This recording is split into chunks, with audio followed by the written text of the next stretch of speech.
Hey, it's Joe Turpel. This is Caught Inside. Hi, everyone. Welcome to Caught Inside. I'm Joe Turpel, and this is the first of our 7 episodes that we'll be checking in with the Championship Tour surfers throughout this 14-day Australian quarantine.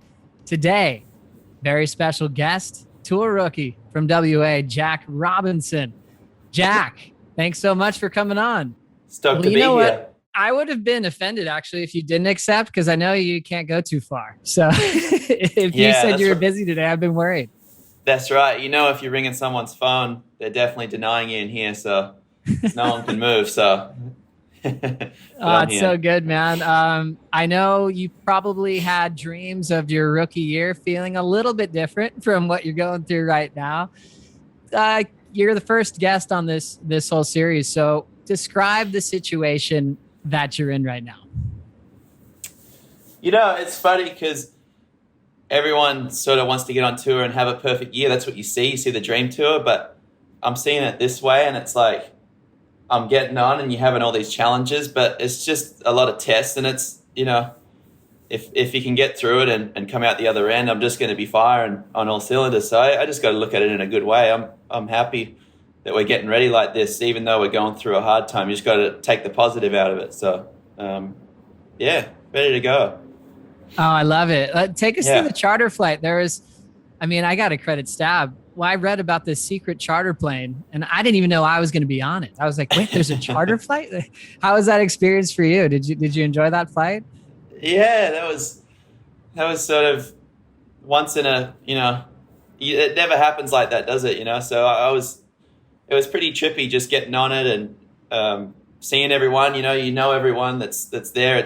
You're on a private flight with everyone. It's it was crazy. I couldn't believe it because there was such a build up going to it, and I didn't know if we were going to get it done, but they pulled it off, and it was pretty cool. Just getting us all in here, and they did it good. It was the only way we could have got here, so. They made it happen, and yeah. I'm kind of thinking charter from now on. That was so cool. Hey, everyone you knew on the flight, check-in was smooth. Oh, it was great. That's it. We're only flying private now, boys. So, yeah. So with these changing times, that's definitely one thing that we want to keep going. Yeah, no, it was great. So, glad we're here. Stoked to be here. So. Well, who are you traveling with? Just me and Julia. All time. Yeah. And you guys have a good setup there. What do we have behind you there? Is this the whole pad? Yeah, we got a window. You want me to take you over there, or I'll keep it here? Oh yeah, you can keep it there, but give us a little. Okay. You got a little view of Sydney, right? It's the window out there to the harbour, and that's about it. Not too much else. Be staring at the same thing every day. I'm actually trying to not look out the window too much because you see everyone just doing their normal thing. And you're like, I can't get there, you're trying to get out, but it's gonna make me appreciate life when I get out of here. It was amazing pulling up in the shuttle buses and working closely with the police department. The military was there, and we parked right in front of this coffee shop, and we're just staring at it and just going, can we get a coffee or not? Are we allowed to move? And it was like starting to realize what this quarantine might be like, staring outside this window and seeing the world go by. Yeah, it's funny, isn't it? You see everyone doing normal things. It was pretty serious. Like we got out of the airport, and then the military, everyone's escorting us, and it was a serious ordeal. And they made sure we got here. So pretty crazy, the whole situation. Well, I know last year was really special for you. Thinking about it was going to be your rookie debut. Contest stopped, but one really amazing thing happened in your life. You got married. I know you got headphones on, so I'm going to put you on the spot. Is your anniversary coming up? What day is that? Anniversary? Don't get in trouble. 27th of June. See, I'm not in trouble. I'm on my things. Yeah. Oh man, all time. It's got to be special traveling now with your wife to share this experience with her in your first start on the top 34. Right. Yeah. No, it's amazing. It just feels good. Just being able to travel around together, and there's not many people get to do it, so just be grateful for it. And yeah, I'm stoked to be going everywhere on this journey. So let's get caught up in the last couple of months, Jack. So you got married, had some great time, great waves at home, living in a paradise in WA, and then preparing for your rookie debut. Did you end up going to Hawaii about mid-November? Yeah, mid-November. And yeah, stayed there up until right up until we left in this last week. I stayed there for 4 months. So yeah, I think that's a cool and interesting decision too, because a lot of Australians have already been through their quarantine. They've been in Oz for a bit now. Once Sunset got canceled, Santa Cruz got moved. Did you have to kind of make a big decision on, hey, should we stay put or should we go home? How'd you make that call? Yeah, it's different for me because I have a lot of friends over there and a lot of, my sponsors and my shapers and all that is over there. So it's different. A lot of guys will go home early, but I'll always stay there and even getting ready in Hawaii. Like, I feel like a lot of guys don't stay, but that's the proving ground. That's the place where everything happens. So it's like, you can never get too good there. You never figure it out completely every winter. So it's good for a lot of things. Just, I was getting the boards data. My trainer was there as well. So I was getting ready there. It was, it's everything that happens there. So I didn't really have to think too much. I was like, oh, we'll just stay here and get ready. And now we're ready to go. Well, Jack, you're so well traveled. I mean, for even a rookie class, this is really normal for you, traveling around the world from a very young age. Right. And what about your relationship though with Hawaii? The way you speak about it, you have a lot of great locals that are some of your best friends as well. Was that an instant connection you had with Hawaii, or did that develop over time? Takes a while, I think. It's like any place though. Like, you get to a place and it depends, how you view it, the way you get there, and just, I sort of just, maybe coming from West Oz, the similarity, the Hawaiians like it there. I go over there, and then it all felt pretty normal. But yeah, just making the connection. It's, more time you spend there, the more experience, and it just happens in a lot of good ways. It's experience and more time spent. That's where it comes from. So being able to stay in a nice place like the Jerry Lopez Pipe House has to be incredibly special. Not every surfer in the world can say they've even been in those doors. So what's that experience like? And what are those accommodations like when you're looking at the top shelf from the third balcony at Pipeline? Yeah. So yeah, when the first time I ever saw that house, I remember Bruce was the guy. He was staying there, and it was his house, and I seen him up top there, and I was looking, I was like, oh, okay, how's that? I was like in awe of it. And then fast forward, years down the track, and then sure enough, it's like I walked up the top there and I looked down, I was like, oh, here we are, getting a little dizzy looking down here. It's so hard there, they got the whole place. It's something, so I was, yeah, it's pretty amazing to be, there's just so many generations, there's so many, people that have passed through there, and now it's our era, and we're got the house, and it's pretty cool. So it's amazing. Really cool. I saw recently you guys were posting a trip that you took with Kailani David, and where did you guys go? And was that a surf trip, or were you guys just camping out? No, I went over to Maui for a bit, and just after so much time, you always think about surfing and doing the same thing for so long. So I just needed to go on a trip. Me and Julia, we both went over there and spent time with him and his girlfriend, and we just went fishing and camped out, and just taking our minds off, the things that we do all the time. It's nice. You got to step back and then you come back in just with a new view on it, and it's nice to step back sometimes, go and do some other things, and then it's been so up and down, like, oh, we're almost going to do an event, and then I'm thinking about it all the time, so I'm kind of going, how have I got to change it up? And I went over there and just not really on my phone or doing too much. It was just doing the things that we were doing every day, were right in front of us. So. That's cool. I mean, that sounds like a really mature way to balance your headspace. I mean, we're caught inside. It's easy to get caught inside our minds right now, especially. Yeah. But to tune out, to know that you don't want to put too much focus or overdo it with energy when you know you have to take a step back. Is that something you've learned to do more recently, or have you always been aware of that? Probably more recently in the last years, just as you get older. I think, even though I'm still young, but it's, as much as what you travel and as many events you do, the more you do, I think it becomes more important. You got to step back and switch off. Even within a waiting period, you can't constantly think about, intense situations every single minute. It's just, you're going to burn out otherwise. So I like doing that now, just going and switching off, and then I come back and I'm just raring to go, like, even more. So it's, it's just good. It's somehow, you come back better sometimes when you do that. So, yeah. Oh, that's awesome, Jack. Well, as we know, I mean, you've been one of the most anticipated rookies to qualify in the last decade. And there was always a lot of energy around that, even going back to your 13-year-old appearance as a wild card. And then you finally got to make your championship tour debut at Pipe. And, you've come through the Invitational, you've had wild card performances since then, but to actually be a full-time competitor in the title race, you got to surf at Pipeline at the end of last season. How did that feel? What was your takeaway of finally being there and officially arriving, especially kicking off at a wave like Pipe? It's a big build-up, especially before the event started. A couple of weeks before the event started, I think everything hit me. I was like, oh, okay. Just all the emotions, everything, all the, not nerves, but things leading up to it.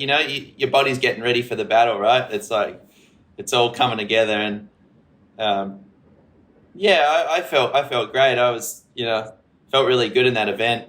And it was nothing different really. Like, probably because I've seen so many of the guys that are on tour all those years. That's why it felt like at home. I was out there and it just felt second nature. So, it's nice to get a start. It was crazy how the whole thing went, but it was nice to get a start, and just looking forward to the next one now. So, but it was good. I surfed against some good guys. Surfed against a lot of guys in it. So it was had a heat with Kelly, which I wanted to have a heat with Kelly. Haven't had a heat with him for a while. So it's always good to surf against him. Gosh, I bet. Yeah. And just, I think I said end of last season, which was the end of last year, but that'll be stop number 1 for this year, the Billabong Pipe Masters, which was incredible to see you surfing. We had my Barton Lynch, I was calling the event with. He was your pick. He picked you to win, and a lot of rookies don't get that. And you've obviously won the Vulcan Pipe Pro. You've done a lot at Pipe. How do you handle those compliments, if you will? Because when I see you, you're so grounded, you're so calm, very humble. Was that a practice? Because I feel like you hear that a lot, those accolades. And for your mind, where do you categorize that in your headspace? It's funny. It used to get to me more before when I was younger. You'd hear all the hype and you'd hear all the, people, they're talking great things. It's amazing. But it's funny. You sometimes take it just becomes overwhelming at a younger age.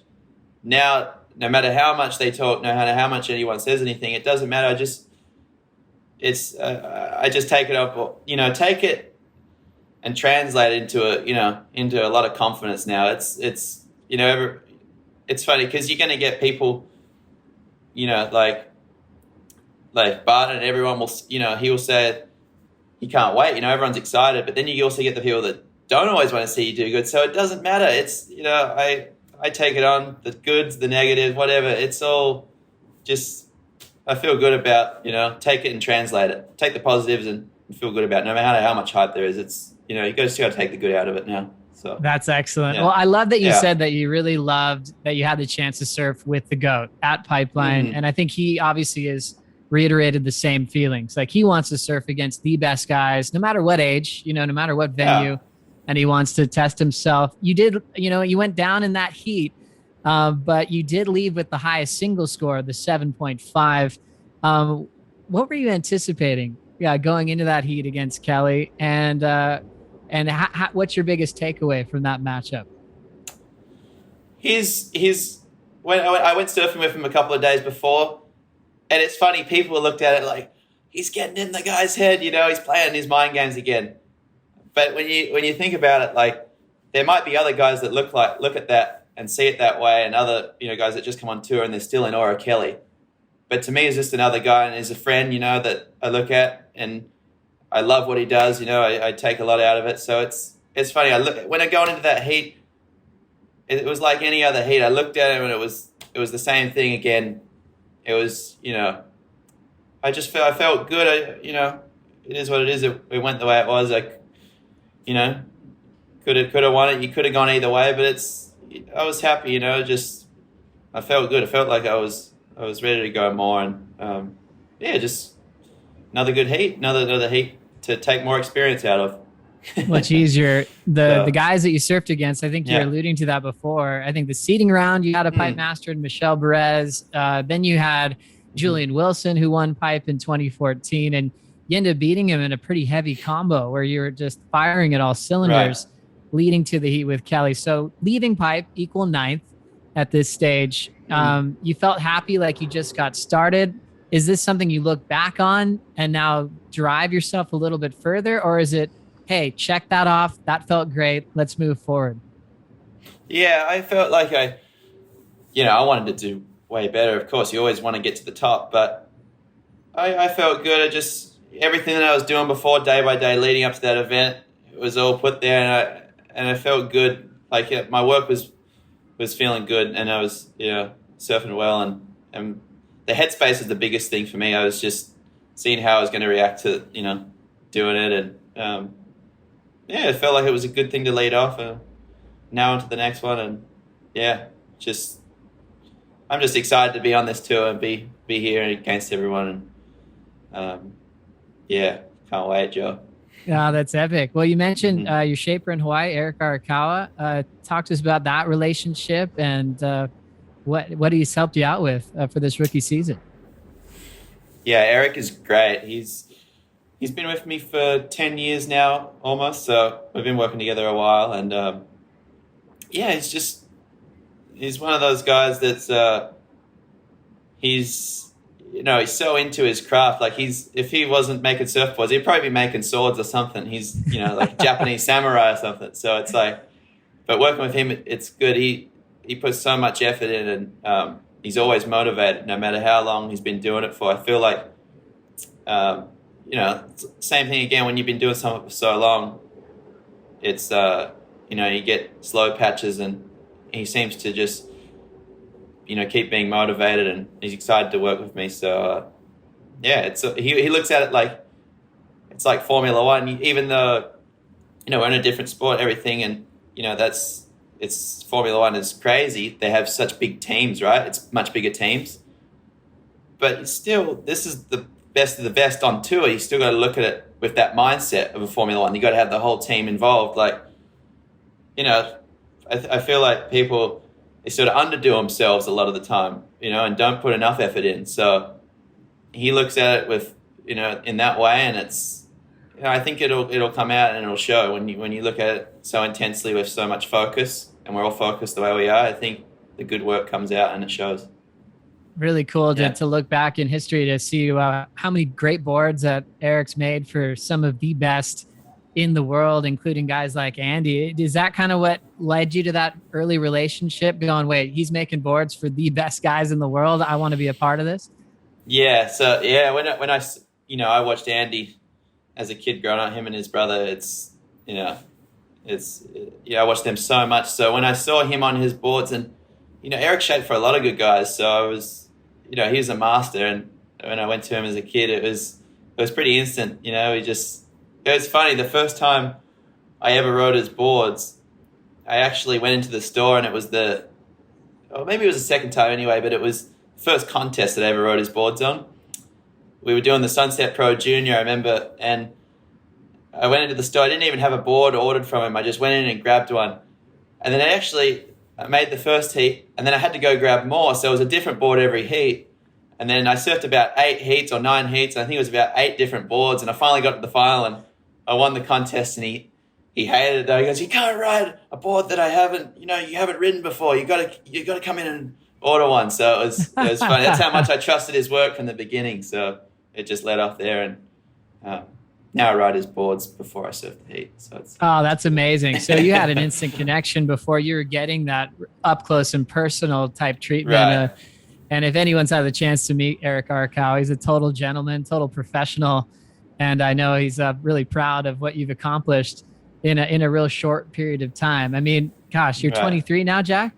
Just turned 23. 23. So the younger guard in this new rookie class. Obviously, you have rivals from the top. It feels like the Rookie of the Year award's there, but the world title is this big picture as well. Speaking of the rookies, though, from Morgan, from Matthew, do you have good relationships with the new class on tour? Yeah, so we've done a lot of contests together. We've always been competing against each other. I'm friends with. Well, I guess Leo's not a rookie, is he? There's a lot of young guys that aren't rookies, is there? So it's, we're almost not rookies now. We've been on tour for a year, but we haven't had any events. So it's like we're almost veterans now, you could say. But I've surfed with Maddie and Morgan a fair bit on the QS, and everyone. This feels like the best young guard of guys. Just even when you think about the guys that aren't rookies, Kanoa, Ethan Ewing, Leo, everyone. There's so many young guys on here that are so at the top of their game now that it feels like the best the tour has ever been. It's, there might be different eras before that the best it's been in that era, but now what we got now, this is going to be the best for whatever it be, maybe 10 years now. I think this is the guys that are coming up and are going to be here for a long time now. I agree. I feel like it's the best in class for the top 34, and we just can't wait to get things going here in this Australian leg of the tour. Before I get Jack's take on this next section of the tour here on Australia, we're going to take a quick break and hear from our sponsors. We'll be right back. All right, Jack, really cool to catch up with you about what you've done in the last few months, from getting married last year to Hawaii to equal 9th now in the world, heading into stop number 2, which is long awaited. Last year, you were honored with being Australia Male Surfer of the Year. You're going to be competing in your home country, kicking things off with the Rip Curl Newcastle Cup presented by Corona April 1st. After this, quarantine that we get through, I remember looking last year, 2 years ago, 2019, you ended up getting a semifinal finish up in Newcastle, which was a big part of your qualification run. For you now, hearing about the championship tour upgrade, are you just going, oh, wow, I had recent success, let's go? Right, yeah. Because there's a fair few guys that haven't, that don't do the QSs and coming from that before. So, yeah, looking at that, that was even, I never did well there before that. It was 4 years of always getting knocked out, and then that was the year I did well. So it took a lot of confidence out of it. It was a good start, and then looking back at it, it's like I'm even in such better shape now, and my better boards, everything. It's different times, so when it first popped up, I was like, can't wait for it actually, because you just can't wait for every event now. It doesn't matter where it is or what it is, what it was before. It's I can't wait. So it's. When you think about the wave itself, do you think that was what was challenging when you said you didn't get great results until that last semifinal finish? Was there a learning curve there to learn the wave that it is? Sometimes, yeah. On the QS, it's like that, where you have so many waves that aren't so good. It's always small and whatever. It's just a lot of guys don't get motivated by it. And I wasn't that motivated, but, when I could go and surf some crazy wave somewhere else, I would just be thinking of that the whole time, but I was surfing a heat. And so I'd be out there just going, I'm almost embarrassed to go to the beach and whack it all the way to the beach. So it's like, once I took myself out of that headspace, then I think it changed. Everything started changing. It was just, you bring a different energy, and then, things sort of come to it more, and, you just have a better outlook on it. And now going there now, it's, coming off that, I just feel different. I'm older, different mindset on it now. It's, you look at it in a good way. Look at every event in a good way. So it feels like you're present. You're not looking at it going, I'd rather be somewhere else. You're here for the right reasons and you want to win a world title. That's a great turnaround, especially in your rookie debut, really. Yeah, it was probably good that I had all those years and those losses there. As much as what I didn't like it, I was, it's better I got that out of the way now, because even, no matter what comes, you're going to get losses sometimes, and it happens. So just learn how to build back up from it and change the view of things. It's such an important thing. So especially we're kicking things so off up and down. Oh, no, for sure, Yeah. Jack. I was just thinking we're kicking things off in New South Wales. A couple of classic venues. From Newcastle, you just spoke about getting a good result there recently. North Narrabeen as well. I mean, both these beaches are littered with world champs. From Newey having MR, guys like Luke Egan, Simon Law, more recently Ryan Callanan, Philippa Anderson, so many great surfers. Nara has two-time world champ Damien Hardman, and so much history. Simon Anderson, we can go on and on. As a competitor, how does it feel to step up into this hollowed ground and put on a jersey just like the legends did before you? Yeah, it's really cool that, it's, we got all these events back to back.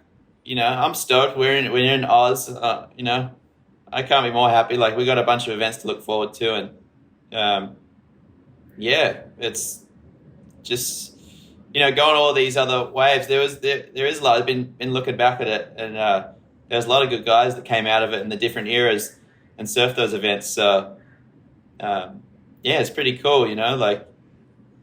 I'll be going out there and looking at it. Is it fresh outlook on it?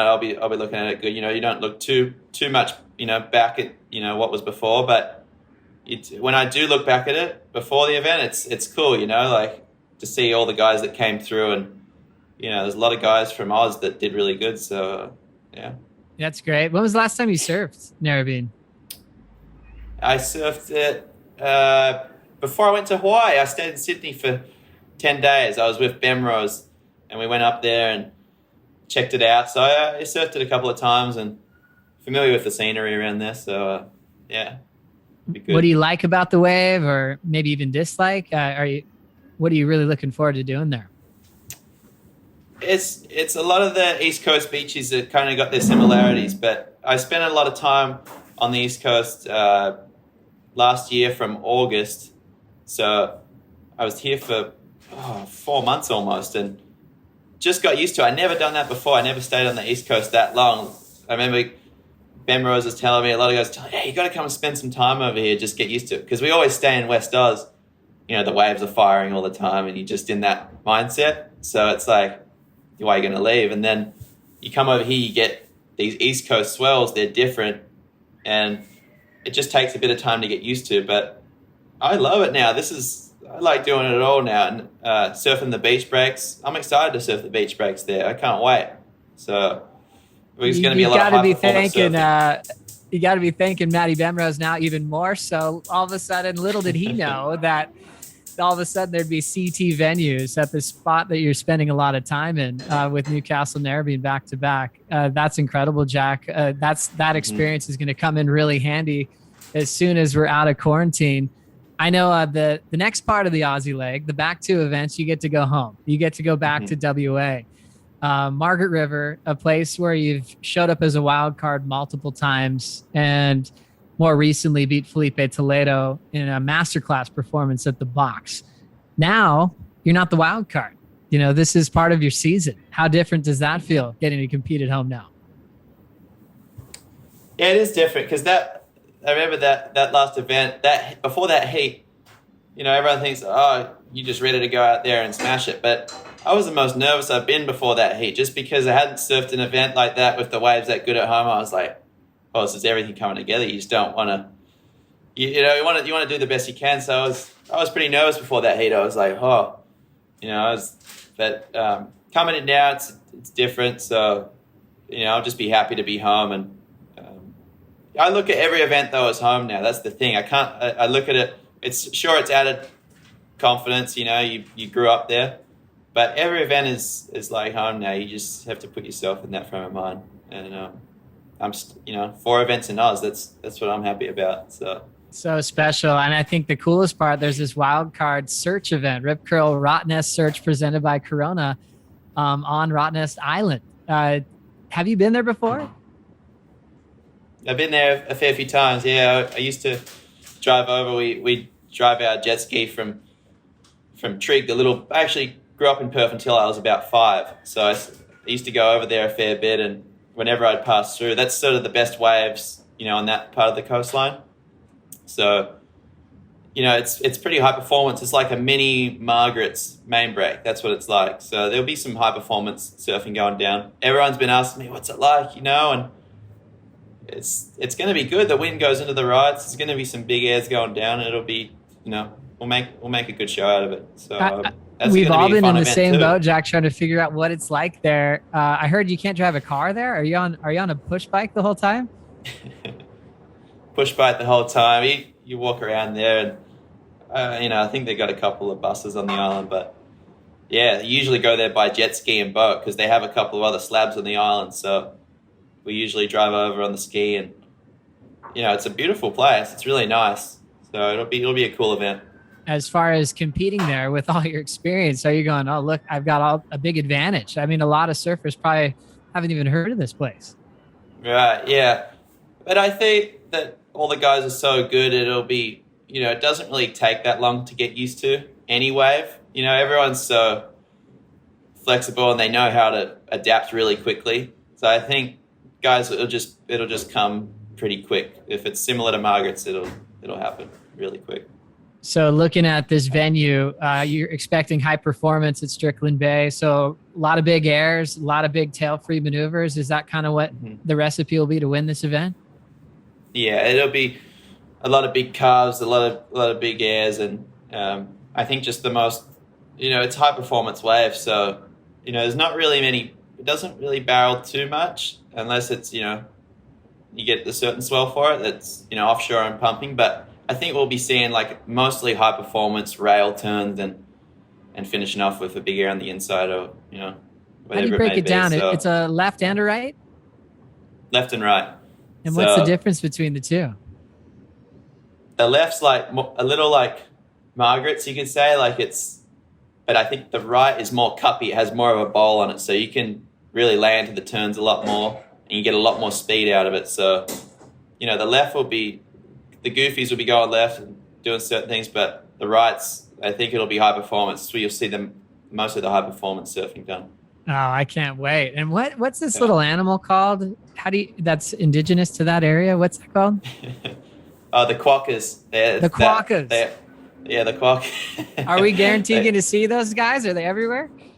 They'll be stealing your lunch, Joe. They come up and they're cool. They're like a little marsupial animal that they only live on that island. They're pretty cool though. So yeah, it's a unique place. It's pretty cool that we have that island right off there, and it's only 30 minutes to get to. So it's gonna be cool. I love it, man. We broke down the 4 stops, Rip Curl Newcastle Cup presented by Corona. That starts April 1st, and we're finishing off with a Rip Curl Rottnest Search presented by Corona. Jack, if you had to just pick one of those that you're going to win, one standing out more than all the others, what's that going to be?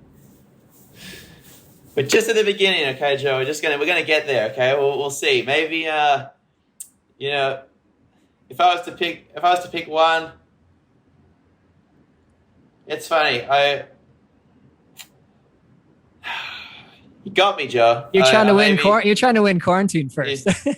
Yeah, you know what? This is the first battle we get through. Once I get through this, then I can tell you it'll be good. So, yeah. But I'm excited to go home for the WA event. I'm excited to do all of them. It's Newcastle. Let's go. Right. The first one. I like that answer. I like that non-answer, Jack, because I was waiting for you to say, I want to win at the box, home break. There we go. But you're ready to win them all, which if you do win them all, you're going to be in a great position to make the WSL Finals at Lowers. Just a few days ago, Ross Williams on Getting Heated threw your name out in his top 5 to make that one-day event, the WSL Finals at Trestles at the end of the season.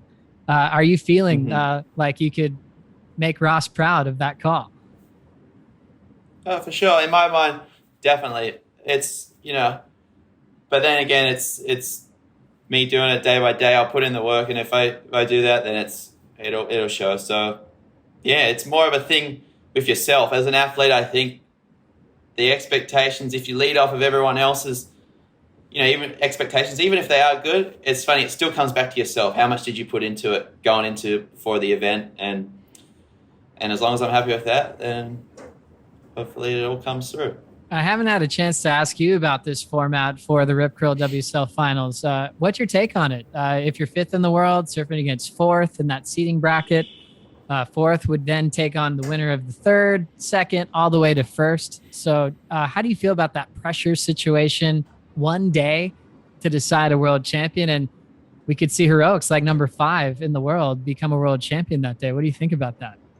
Yeah, it's pretty serious, especially to be that intense for one day. Like usually you surf a couple of heats, 2 heats is super intense, and to surf, over that, 5 times, it's going to be the most intense it's been for the athletes for sure. Just there's so much focus that goes into it. So yeah, it'll be pretty serious, and it's gonna be a lot of pressure on guys, and it's just how they handle it. So yeah, I think the best will get there that are on.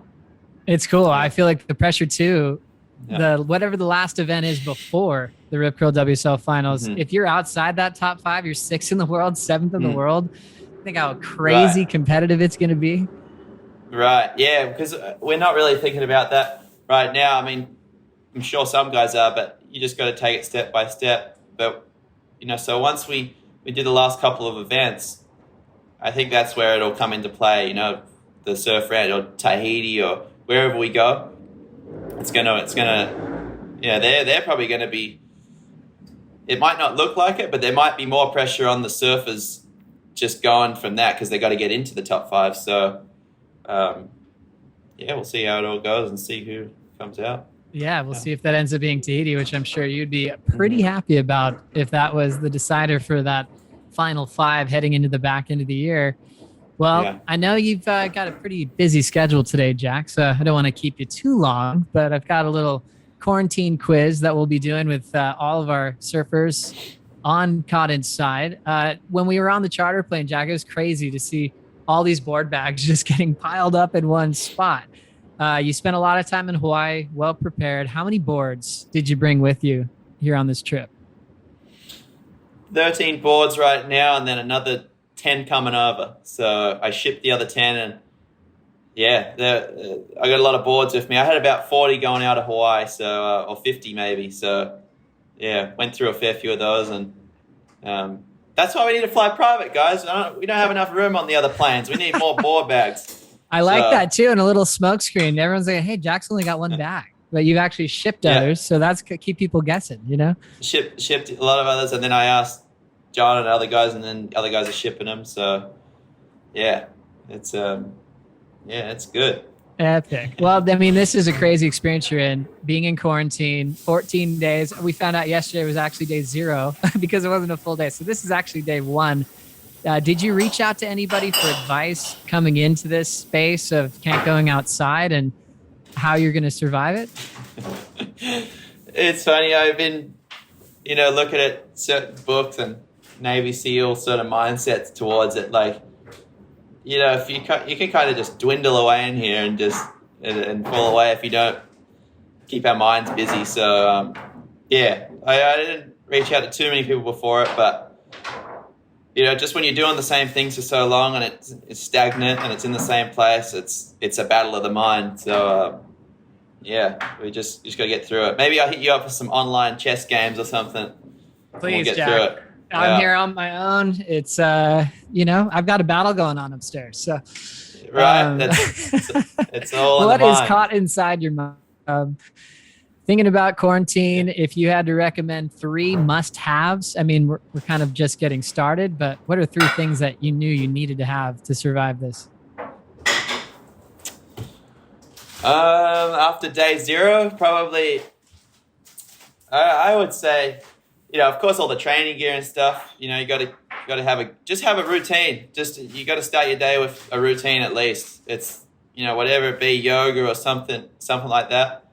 I start my day with the yoga, and then usually you set the set the start of the day, set the standard for the day, and it'll lead on to other things. And have your chest, have your books ready, and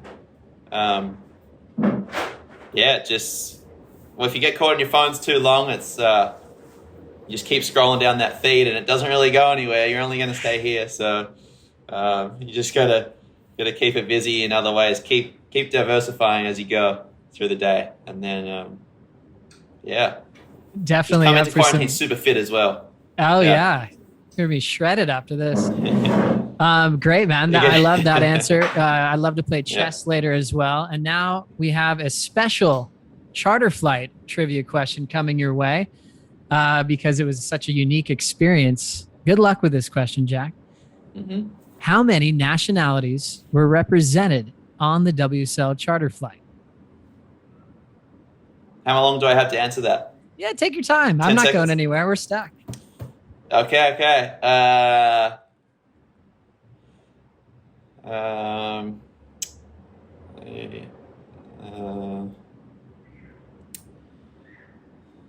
I'm almost there. 7. Okay. I think there was. Oh, okay, including the girls. So there's. I would say there was. Is there 11? Oh my gosh. You nailed it. That was incredible, Jack. I was way off when I did that. Right. I said like 9 or 8 or something. That is insane. I almost went 9, but I was like, I sort of just went through them. I know everyone on that tour. I do my research on every single guy on that tour, so you got to know all the nationalities, where they're from. So nailed it, Jack. That was so impressive. I'm just going to run through them. USA, Brazil, Portugal, Great Britain, Australia, South Africa, France, Japan, Netherlands, Ireland, Germany. That was all time, Jack. You nailed it. Way to finish off the first episode for us here of Caught Inside. Love to hear from you because we're all in this together.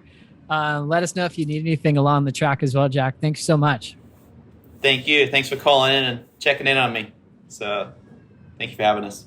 Jack Robinson, you guys ready to see him compete at the Rip Curl Newcastle Cup presented by Corona on April 1st. He'll have a heat with Julian Wilson once again, Kaio Ibelli in that seeding round. Thanks for tuning in to this first episode of Caught Inside, where we take you inside the Australian quarantine with all of our championship tour surfers.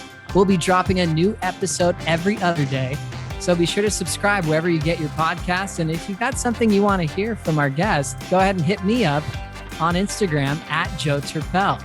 Our next guest will be a 4-time world champion named Carissa Moore. We'll see you then.